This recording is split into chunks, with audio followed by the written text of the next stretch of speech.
This is The Joe Gaither Show on BamaCentral.com.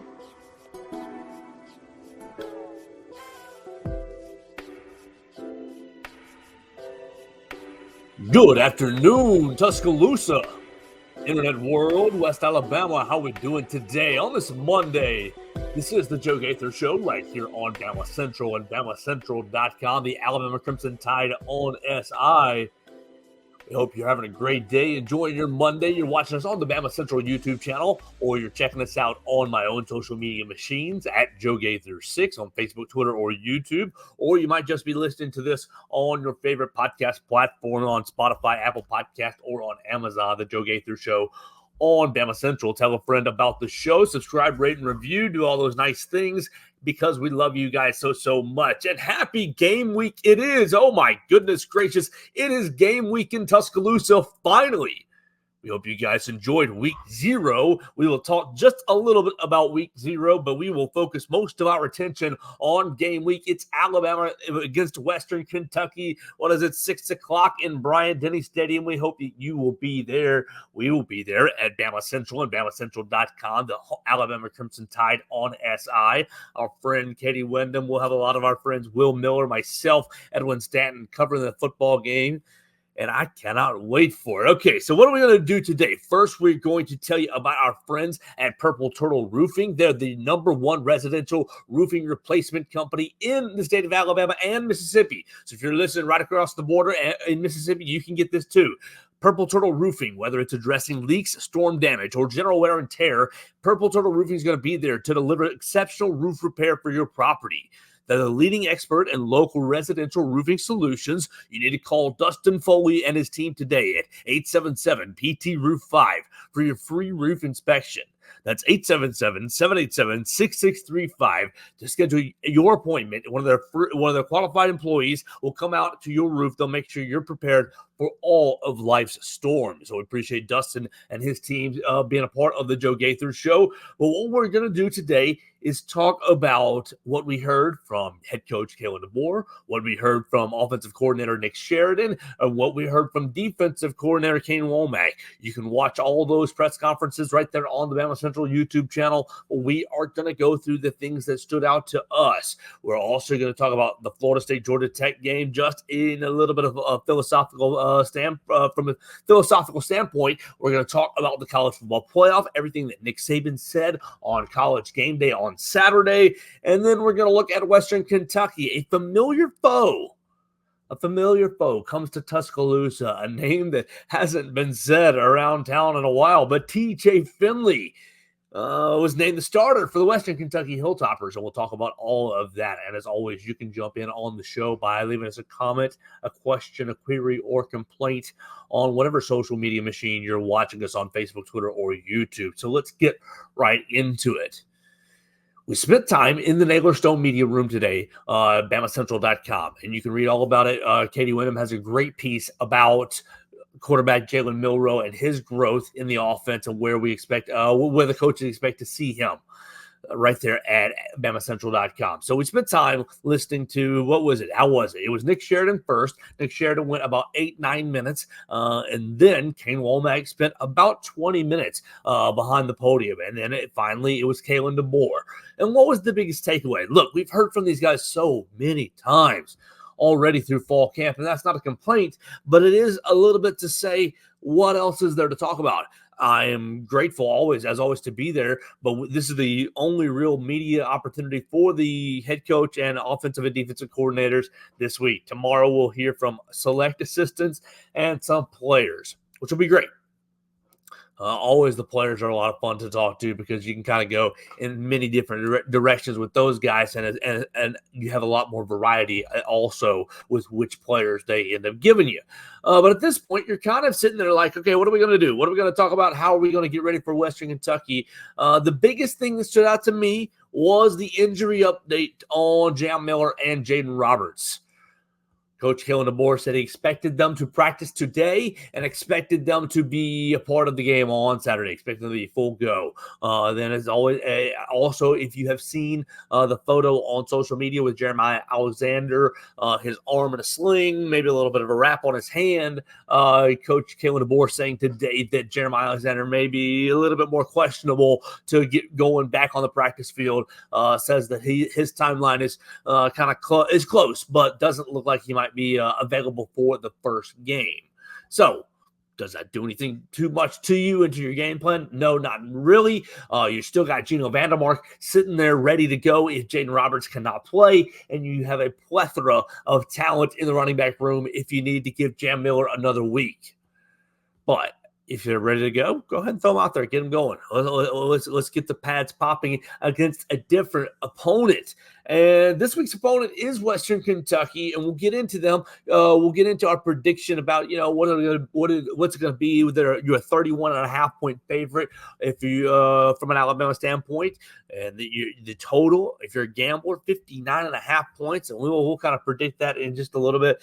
But the biggest thing from the news conference today for me was about essentially the health of Jam Miller and Jaden Roberts. Now, the other issue, or the other kind of interesting thing that to me was there's a lot to be made about communication and the helmet communicators, and I think that these coaches have a real understanding, or at least they've talked about a real understanding of knowing, okay, you have this new tool where you can be inside the brain, you can be in the headset basically of Jalen Milroe and in the headset of Deontay Lawson, but you're going to have to be careful about how much information you're really overloading these kids in real-time action. You got to say they still have to figure it out themselves, but you can give them tips and tricks and like, okay, look for this coming up.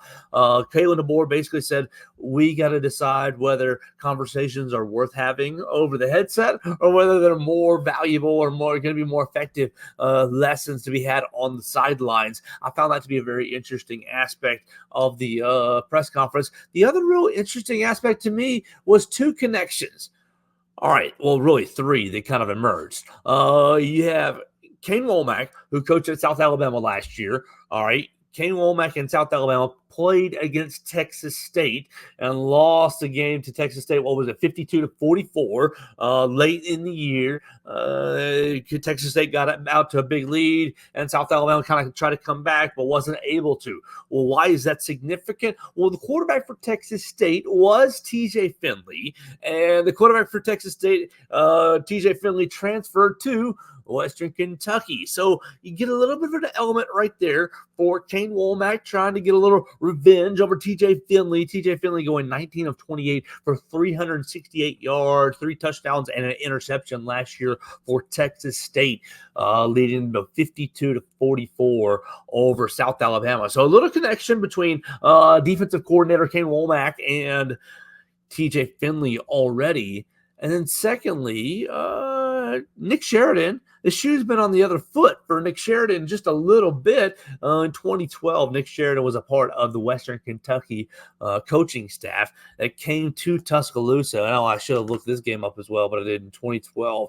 Alabama, Western Kentucky. Let's see what that score was. It was a lot to a little. 35-0. Alabama beat Western Kentucky and Nick Sheridan while he was on the coaching staff that day. So you got some connections through the coaching staff to Western Kentucky and to some of the personnel that Alabama is going to be seeing on Saturday. But let's back up before we get into Western Kentucky, because we have a whole week to get into Western Kentucky, and I think that tomorrow we will be joined by Jake McMahon, student writer for Western Kentucky. Look, I was looking up beat writers for Western Kentucky, and not a whole lot was emerging. A lot of the information you're getting right now is from the Alabama side, so hopeful to get a little bit of a Western Kentucky perspective tomorrow from Jake McMahon, writer for the Western Kentucky student newspaper. We'll connect to him to get to see what the Hilltoppers kind of have aspirations for. But you look at them last year, they get beat really badly by Ohio State. Oh, we're backing up before we get into Western Kentucky. That's what we're doing. Florida State over the weekend, in week 0, right? All right, so week 0, you get Nick Saban for a couple hours on College GameDay, and really, really great to see Coach Saban out there. And he said a couple of different things that stood out to me, or a couple of different things that should be talking points for this week and really for this team. Namely, two big talking points. One, the biggest thing for this team, and we'll go right there. We'll go right there first, is Coach Saban talking about seeing Alabama's second scrimmage. There was what? It was a closed scrimmage. There was a lot less information coming out of the second scrimmage. What I heard was only about 250 people saw it. I think the first scrimmage was open to a bigger group of donors, a bigger group of supporters, a bigger group of boosters. So that's why there was more information coming out from the first scrimmage. Second scrimmage, I was told, or I've been, it's been whispered around that Alabama, there was only about 250 people in attendance for that second scrimmage. And so Nick Saban was one of them. And what did he reveal on College GameDay? He says that, a lot of my concerns for the Alabama defense have been quelled. Now, we heard, and we've talked about it before, Alabama's second scrimmage was very, very physical. And we talked about, that's why, Jaden Roberts ended up missing a couple of days and having to have surgery on his hand. That's why a couple of these running backs ended up in black uniforms last week. That's why, it was a physical scrimmage, and great. I think that was a good thing for Alabama. But Nick Saban said that Alabama's culture is the same as what he left it. I think that Alabama is out to prove a lot. That Nick Saban is gone, but the talent is still there. We talked about it last week with Tyler White, the 24/7 talent composite for the year that showed that Alabama is still the number one most talented team roster-wise, 1 to 85, even though Ohio State allegedly has spent $20 million building this roster that they've got. And obviously we know that they got Caleb Downs and they've got Quinshon Judkins from the SEC, and they've really loaded up trying to match what Michigan did last season.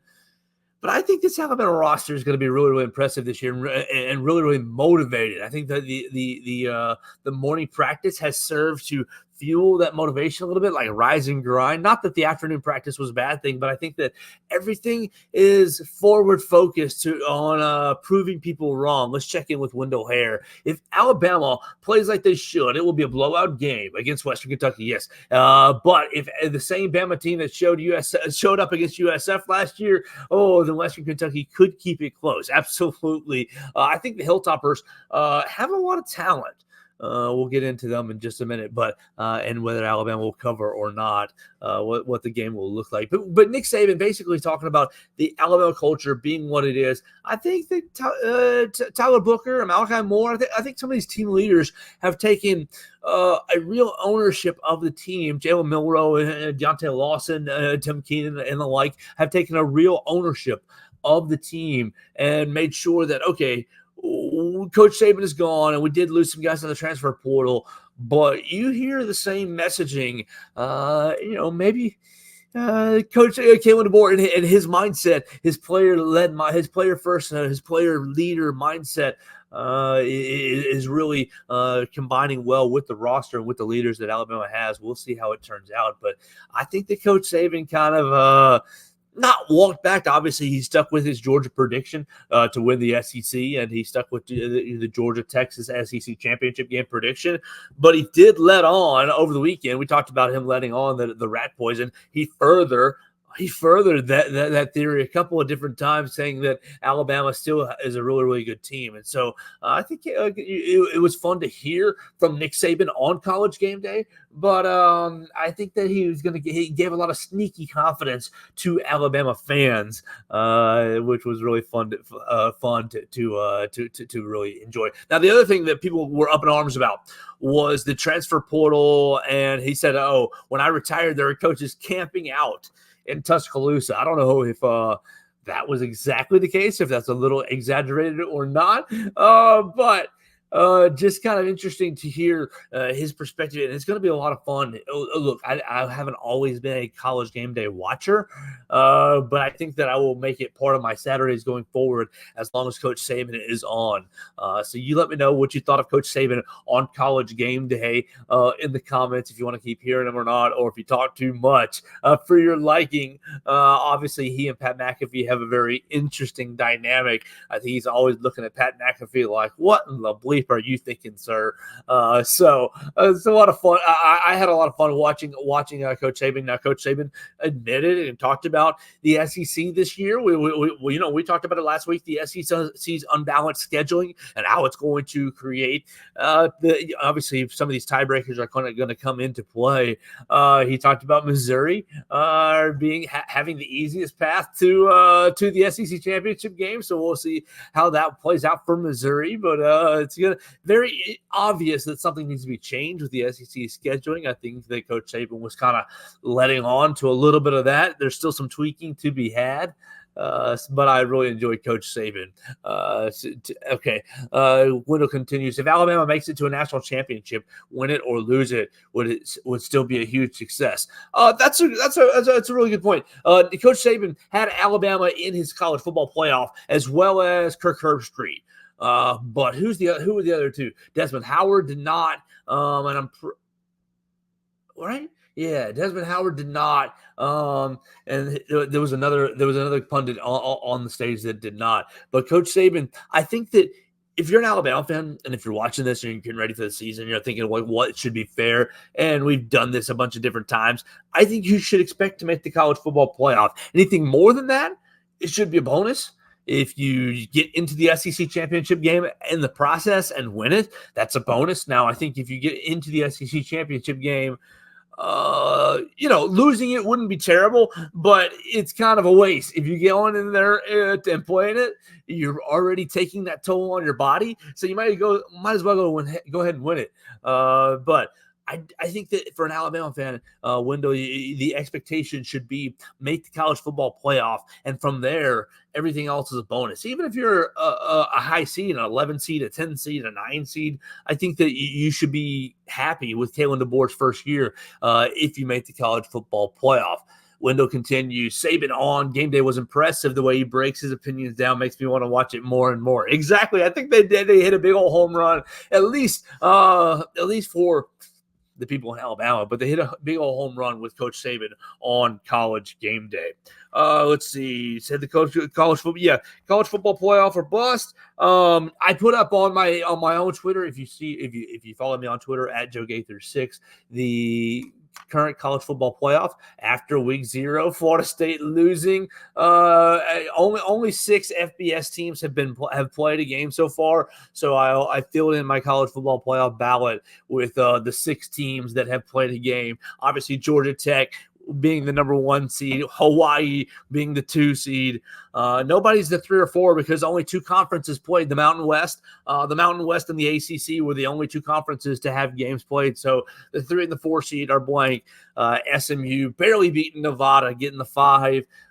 Florida State, yeah, you lost, but you had the best loss of the weekend. Losing to Georgia Tech is my 6. Nevada, you gave SMU a run for your money, is 7. And New Mexico, you lost to goodness gracious, you lost to an FCS school, Montana State, so you get the lowest seed available. We'll continue to update the college football playoff poll every time there's games. So Thursday night, we'll update those again, and we'll see. Obviously, if you haven't played, then you can't be in it. So that's why there's some blanks, and that's why there's some funny rankings right now. We got to get some more games. We got to get some more conferences to have participated.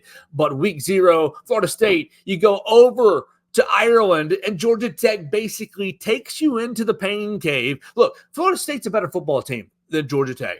They simply are. Florida State is a better football team than Georgia Tech. But what happened on Saturday was Georgia Tech said, we know who we are. We know that we have the capability of being tougher than you. We know that we can mix up our game plan. We can mix up our play calling. We can mix up your eyes. And, oh, by the way, while you're thinking just a little too much, we're also punching you in the nose every single snap, offensively or defensively. We're keeping everything just a little bit different every other snap. We're changing things up up. Owen Haynes King, he's a badass runner as well. And so really Georgia Tech took it to Florida State. I know a lot of people were complaining about DJ Uiagalelei, and he was not good, but he wasn't horrible. My thoughts were the Florida State offensive and defensive lines got their tails kicked, got their tails absolutely whipped. Now, what are you going to do? You're a quarterback. You're taking the snap and the pass rush is in your face. The pass rush is in your lap. You're not getting a very good running game either because you're getting whooped up front. And, by the way, nobody's winning on the outside. So who are you really throwing it to? Now, they did convert a couple of those fourth downs late in the game to make it interesting and stay with them. But Georgia Tech kicked their butt the entire game. Now, this leads to the Alabama connection. You got 5 guys who transferred to Florida State, right? And obviously, you can go through the college football playoff stuff as well if you want to last year. But the SEC champion was always going to get in last year. And I don't really think that the Orange Bowl really mattered at all. And I don't really think that the 60-something, 66-3 or whatever it was that Georgia put on Florida State is indicative of anything. I think that Georgia was just angry, and I think Florida State didn't care, and half their team didn't play. What happened on Saturday was a bit different. Embarrassing if you're a Florida State fan, because I do think skill-wise, talent-wise, you're better than Georgia Tech. But what were you working on all year? What were you working on all summer? Were you just kind of still in this "we got robbed" mindset? What were you working on all summer? Basically, Georgia Tech said, we don't mind physicality on Saturday, and Florida State shot away from it. But the Alabama connection, you got those 5 guys that transferred from Alabama to Florida State. And, okay, whatever, they lost. I thought it was a little bit unbecoming of the Alabama fans that I saw on social media to basically go out and bash the 5 guys that transferred to Florida State. Or you jumped in the transfer portal and you went to Florida State and you lost. I think that it was unbecoming of the Alabama fans to do that, because look at the 5 guys who transferred and think about where they would be on this roster right now. Obviously, you got the 2 biggest names that did contribute on Saturday. Roydell Williams scored himself a touchdown, had himself like 30 yards receiving, had himself like 50 yards or so on the ground. And great, Roydell Williams got some action. And then you saw Malik Benson on the outside playing wide receiver. And he got, 30, 40, 50 yards receiving on 4 catches. So he led Florida State in receiving. But, okay, where would they be at Alabama? Where would they be? They'd be sitting on the bench. Roydell Williams obviously had a good year last year, but at this point, with the talent in the backfield, he's sitting there looking up at Richard Young. You still got all 3 running backs that are starting for Alabama, that are in the starting rotation right now for Alabama, that would be ahead of Roydell Williams, in my estimation. And maybe I'm wrong, but that's how I would slice it. Okay, Malik Benson. Malik Benson had an okay year last year. And if you listen to the show last summer, I was high, very, very high on Malik Benson. I thought he was going to be a great wide receiver. I thought he was going to be the next Jameson Williams, just a speed demon. But didn't really pan out, obviously. I don't know where Malik Benson would be in this wide receiver core. He wouldn't be ahead of Jeremy Bernard. He wouldn't be ahead of Ryan Williams. He wouldn't be ahead of Kobe Prentice. He wouldn't be ahead of Kendrick Law. No. Where would he be? All right, think about that for those 2 guys. And then you got guys who didn't even play, right? Okay, you got TJ Ferguson, Terrence Ferguson, transferred out and transferred to Florida State, didn't make it on the participation chart. Where would he be? Would he be sitting there battling Geno Vandermark for first player off the bench for the interior offensive line? Probably. That's probably where he'd be.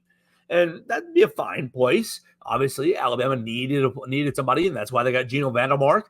And, thank goodness for him. But where would Terrence Ferguson be? He'd be sitting there backing up. He'd be battling Geno Vandermark for that position. Or had you had him, you wouldn't have gone in the transfer portal to get Geno Vandermark. Okay, all right, but you'd still be backing up. You wouldn't have beaten out Jaden Roberts. You wouldn't be beating out Tyler Booker. And you wouldn't be beating out Parker Brailsford. No disrespect. You'd still be backing back. You should be on the bench. And so you go to Florida State for a fresh start, whatever. All right, great. Then you look on the defensive side. You got two guys on the defensive side, Earl Little and Sean Murphy. Sean Murphy didn't make it on the participation chart. Would he be on the field right here in Tuscaloosa? No. You still got Deontay Lawson, Jihad Campbell, and Justin Jefferson. And boom, Justin Okoronkwo seems like a bad son of a gun coming all the way from Germany as a true freshman, right? Sitting right there ready to step things up. And Jeremiah Alexander seems like he's molding into the role a little bit. You'd be lost in the shuffle if you're Sean Murphy. Only guy that you're kind of maybe missing just a little is Earl Little Jr. But Earl Little Jr. gets a little playing time on Saturday, gets one tackle, and is kind of a backup rotational piece. And that's exactly what he'd be in this secondary. You look, Damani Jackson still starts over him. You look at Earl Little Jr. and he'd be in that mix with Xavier Brown, with Deshaun Jones. Okay, you miss Earl Little just a teensy bit. But you think about these guys, it's unbecoming to, the grass isn't always greener. Those guys, look, they're better off where they are. Alabama's better off where they are as well. So everybody, all is well that ends well. Obviously, that doesn't end well for Florida State, losing over the weekend to Georgia Tech and getting off to the wrong foot. I think it's always tough to be week 0 because week 0 now, like obviously Georgia Tech and Florida State was the marquee game, and here we are on Monday talking about it. Would we have talked about that matchup if it was week 3 or 4 buried on the slate of games? Probably not. But Florida State loses, and they are the talk of the town until college football kicks off again on Thursday, and then obviously Alabama kicks off on Saturday. All right, so let's keep things going, but I want to talk to you first before we keep things going. We're going to move into Western Kentucky talk. But before we do it, we need to tell you about Derek Daniel and State Farm. You can call them today at 205-758-3391 for all your home, life, and auto insurance needs. They're going to take care of you, Red, Reese, or Victoria. You're going to pick up the phone. They're going to say, hey, how you doing? They're going to understand your needs. They're going to get you the right insurance. They're going to get you the right rates and make sure that you're properly covered for all of your needs, whether you're trying to insure your kid who's getting their first time car, or whether you're trying to change cars, you just sold a car, you're buying a car, whatever you need to do, your home, life, and auto insurance can be taken care of by Derek Daniel, and they're right up the road from me. They're like a mile away, so they're right off McFarland Boulevard. You're going to McFarland Boulevard. It's 4604 Highway 69 North in Northport, just past the Tiger Rock on the left. They'll be happy to take care of you. Check them out online at agentderekdaniel.com or give them a call at 205-758-3391. All right, let's talk about Western Kentucky, and let's talk about what Alabama is really going to be finding on Saturday. All right, 6 o'clock in Bryant-Denny Stadium, on Saban Field in Bryant-Denny Stadium. Excuse me, we want to be proper there, right? On Saban Field in Bryant-Denny Stadium, and I'll be in there about 3, and it's going to be great, and I cannot wait for it. Oh, my goodness, I cannot wait for it. Oh, thank you so much that I get to do that. But it's going to be a lot of fun. Alabama opens up a new era, the Kalen DeBoer era. You look at the line, a lot of you guys are gamblers. I am not going to be laying any money on this, but I will pretend like I have $100, and I will give you my best advice to do so with it. All right. You look at what Western Kentucky did last year. You look at what Alabama has done in openers. I remember last year against Middle Tennessee, I said, okay, Alabama's going to win big, but Middle Tennessee's going to cover. Lost that bet. Hypothetical bet. I'm putting everything in quotation marks because, again, I hate losing money, so I don't gamble. But I do chalk it up and try to keep my record as if I gambled because, it's fun that way. So, Alabama, 31.5-point favorite against Western Kentucky. You've got a team that has basically had winning records year in and year out under this coach, under the current coach. They've been pretty good, right? And they're going to come in and probably score a little bit of points. I wrote down 59-23. Alabama's going to be playing familiar foe, TJ Finley. TJ Finley, all right, we already went over TJ Finley tonight. The last time TJ Finley played Kane Womack. 368 yards, 3 touchdowns, and an interception, 52-44. Whew.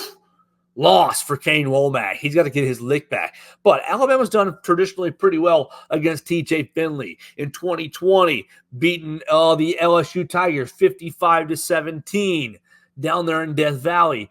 TJ Finley goes 14 of 28, 144 yards, 1 touchdown. Not good, right? He's he negative 12 yards, so he got sacked a bunch of times as well. Obviously, that 2020 team was unstoppable. One of college football's greatest teams ever, really. So, TJ Finley, tough night down there in Death Valley at LSU as a freshman, right? So, good night for Alabama. All right, but in 2021, he's transferred to Auburn. 17 of 26, 137 yards, 2 touchdowns, and 1 interception. So, again, really low yardage, mediocre completion percentage, but Alabama beats Auburn. Y'all all remember it, 24-22, the 4 overtime game, the little John Mechie stab route. John Mechie basically goes in on a slant and stabs back to the outside. Alabama wins. And goodness gracious, oh shoot, Ja'Cory Brooks over the shoulder to tie the game, something like 90 yards, 80 something yards in 30 seconds or so. Bryce Young being magical, but TJ Finley not that good either in that game. So Alabama had a lot of success against TJ Finley. I think that it's going to be an okay game for Alabama's defense. I think there's going to be a lot of highs, but I think there's going to be some lows as well. TJ Finley last year at Texas State. So he transfers from Auburn. He goes to Texas State. He goes 3,400 yards and 24 touchdowns. Not bad. 5 touchdowns on the ground. Not bad. Then he transfers to Western Kentucky. So now he's here, and he's going to play Alabama again. Third time when it's with his third different school. So it's going to be pretty interesting there. I think that Alabama is going to give up some points defensively. But I think that Alabama's offense is going to be electric. I think it's going to be your first shot at seeing Alabama really just fly up and down the field. Spread teams so wide. I mean, the thing about it is Alabama's athletes are still top notch. And so all you got to do is get them out into space, whether it's Jalen Milroe, whether it's Justice Haynes, Jam Miller, whether it's Kendrick Law or Jeremy Bernard. You just got to create space for these guys and let them rumble down the field, let them fly down the field, whatever their particular style is. I think that you're just going to have to get the ball to these guys out in space. And oh my gosh, I think the offense is going to fly up and down the field. But defensively, I think there's going to be a little bit of struggle. As Kane Womack talked about it today. He said that the defense is going to give some things up. You're just going to have to bear with them, okay? Last year against Middle Tennessee, I think it was they only gave up 10? Was that what it was? I think it was 59-10, if I remember correctly. Obviously, I should have taken that note down, but blew out the Blue Raiders right there. And Jalen Milroe's first start, he fumbled the football. He fumbled a bad snap. Obviously, that was a precursor to what was to come for the rest of the year. He fumbled a bad snap, and he ran it in for a big old, 30-something yard touchdown to get the scoring started. And Alabama did cover against the MTSU Blue Raiders. But for Alabama fans on Saturday night, I think they're going to see an offense that is the start of something that's very special. And not just special because of the personnel that Alabama has right now. I think that's a part of it. But special because of what Kalen DeBoer and Nick Sheridan and Jamarcus Shepard are going to do as a trio as far as mixing up plays, mixing up concepts, putting defenses into conflict, and putting Alabama's playmakers into positions that it's really, really easy for them to succeed. And not easy like it is going to be easy, but easy as when, there's a clear advantage here where, okay, they've made a step, they've created a one-on-one. I think that Nick Sheridan and Kalen DeBoer and Jamarcus Shepard are going to be really, really good at creating and taking advantage of space. And you look at the athletes that Alabama has recruited and will recruit in the future. I think this is going to be the start of something very, very special. But defensively, I encourage you to be patient, because I think that there's going to be a lot of big plays. I think you're going to get a lot of sacks. I think you're going to get a lot of negative plays. You're going to get a lot of batted balls at the line of scrimmage. I think you're going to get some pick sixes throughout the year. Maybe not all on Saturday night, but throughout the year, there's going to be a lot of big plays. But I think that there's going to be a small tendency to have some busts as well. And not busts because the players are bad, but maybe a little miscommunication here or there throughout the year where, I'm the nose guard and I thought I had the A gap where I really was in the B gap, or I thought I was in, certain things. I think there's going to be certain just little things, not all the time. Or I think that there's going to be a little bit of just elemental things that allow opposing offenses to make big plays. I don't think that opposing offenses will have success marching the field on Alabama. But I do think that there will be opportunities to take advantage of small cracks. And if if there are enough of those in a game, and Alabama struggles offensively, then you might have a ball game. And there's going to be a couple of instances this season where I think that that's going to be the case. And namely against Georgia, against Missouri, against Tennessee. I think that there's going to be some of those games where, the big playability is going to be a real big danger the entire game for the Alabama defense. But on the flip side, you also could end up sacking Nico for a loss. Oh, goodness gracious. I did it with my friend so many times. Iamaleava. There it is. Nico Iamaleava. His name is a mouthful. Nico Iamaleava. Alabama sacks him for a big loss, but he's going to have a tendency to have a big play. I think Alabama's defense is going to kind of be boom or bust. And from an Alabama standpoint, you're just going to have to be patient with that and realize that in modern football, modern offense, with the offense that Alabama is going to be fielding, the consistency and the playmaking ability, I think that you're just going to have to be used to a score that looks like 59-23 on Saturday night. That's going to be my prediction right now. I'm feeling like that's kind of my gut feeling. I wouldn't be surprised with a 49-17, something in that range. Just take it down a notch by just a little bit. But I think that Alabama's going to get a lot of big plays, offensively and defensively. And I think it's going to be a lot of fun to be there in Bryant-Denny Stadium that night. So if you're gambling, that does cover the spread. Spread's 31.5. I got it at 36 right there. And if you're playing the over-under, it looks like, looks like taking candy from a baby, 59.5, right? So even at 49-17, that's still 66.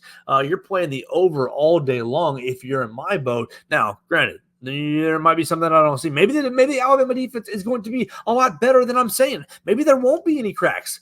And if there won't, then it might be that 56-59 range. And it might be a real big challenge. We might be eating our words next Monday. But that's kind of how I see the game right now. You look at Western Kentucky and their skill position players. They've got they're going to have Dalvin Smith and Eaton Messer. Both those guys having pretty decent years last year. 50 catches for Dalvin Smith, 42 for Messer, 513 yards to 484 respectively. And so I think that you've got a penchant for the Western Kentucky offense to score some points.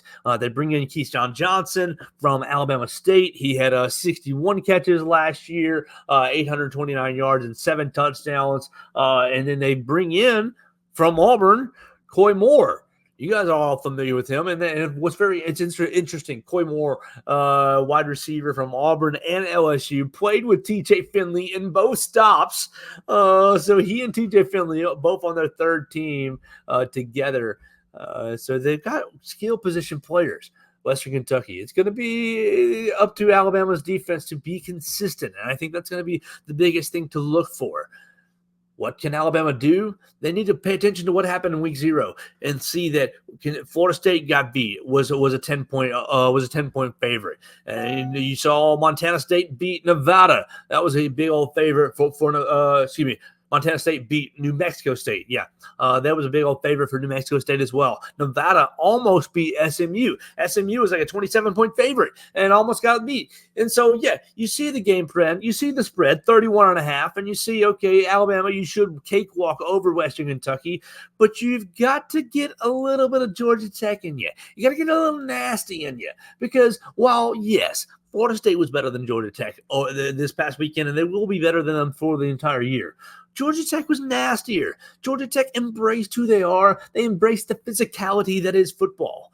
And so for Tyler Booker and for Tim Smith and for Tim Keenan and the like, for Parker Brailsford and Jaden Roberts, you guys got to get a little bit nasty. And if that's what happens with this Alabama team, then I think the sky's the limit. And yeah, we're talking about college football playoff should be the expectation. And I think it is your expectation this year.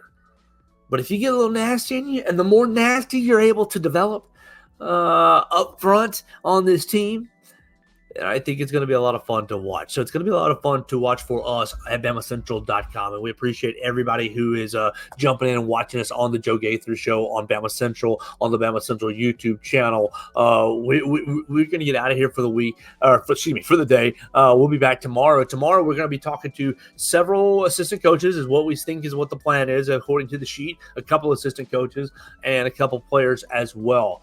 I want to tell you about as you're making plans to come to Tuscaloosa this weekend, you're making your plans to be here for the Western Kentucky game. It's the home opener. It's your first chance to come check on your freshman that you just left 2 weeks ago. You're looking for something to do, Druid City Music Hall, druidcitymusichall.com. It is the premier place for live music on the Strip. Yeah, you know the Strip is kind of where a lot of the students hang out. And if you're a student watching this, we appreciate you guys very, very much for checking us out.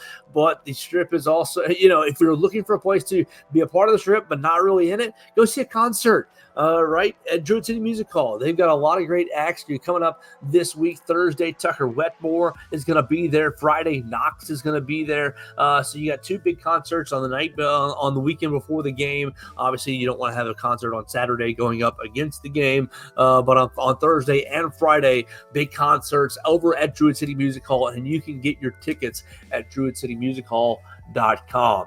We're going to get out of here for the day. Tomorrow we'll talk to players and assistants, and we'll have another show. We'll talk to our reporter from Western Kentucky, Jake McMahon. We'll work out a time to get on with him to find out more in depth about the Hilltoppers, what they've been up to during fall camp, and what their expectations are this 2024 season. I so appreciate you guys for watching us on the Bama Central YouTube channel or listening to us on the Joe Gaither Show on Bama Central and BamaCentral.com. Thanks for joining us on today's edition of the Joe Gaither Show on Bama Central. Keep up with Joe on all his social media pages at Joe Gaither6. Subscribe, rate, and review the show on Spotify and Apple Podcasts, and be sure to read us daily at BamaCentral.com.